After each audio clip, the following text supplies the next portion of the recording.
संत ज्ञानेश्वर माऊलींची पालखी सध्या सासवड मुक्कामी आहे। वारकऱ्यांचा उत्साह देखील आता शिगेला पोहोचल्याचं दिसतंय। टाळ मृदुंगाच्या गजरामध्ये माऊलींच्या दर्शनासाठी हजारो भाविक गर्दी करतात। या भक्तिमय वातावरणामध्ये वासुदेवानं सरकारकडे आपली भावना व्यक्त केलेली आहे। वासुदेवासोबत संवाद साधलाय आमचे प्रतिनिधी चंद्रशेखर भांगे यांनी। पाहुयात। माऊलीची पालखी सध्या सासवड मुक्कामी आहे आणि या माझ्या समेत पालखीमध्ये वासुदेव जे आहेत ते सहभागी झाले आहेत। खरं तर गेले 45 वर्ष वासुदेव आपली या ठिकाणी सेवा करत आहेत। माऊलीची पालखीचा अनुभव पालखीसारखा आनंद जगात नाही, त्या पालखीसारखं सुख जगात नाही। जावे जाच्या वंशी तेव्हाच कडे, त्या वारीत गेलोच नाही तर त्या वारीचं सुख काय करणार।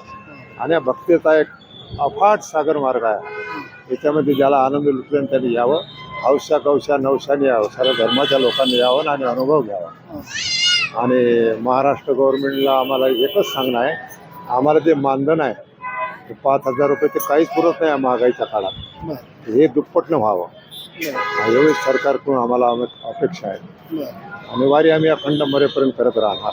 45 वर्षापासून अजिबात पाय चप्पल नाही आणि सर्व दिंडीतले पकवादवाले विनेकरी महाराज लोक सांगतील आम्ही याच्या पायात कधी चप्पल बघितली नाही। ज्या पद्धतीने सरकार 5,000 रुपये यांना मानधन देते ते मानधन वाढवून 10,000 रुपये करावं अशी भावना या ठिकाणी वासुदेवाने केलेली आहे। लोकशाहीचे तुम्ही चंद्रशेखर भांगे, सासवड, पुणे। लोकशाही मराठी ऐका, पहा, जागरूक रहा।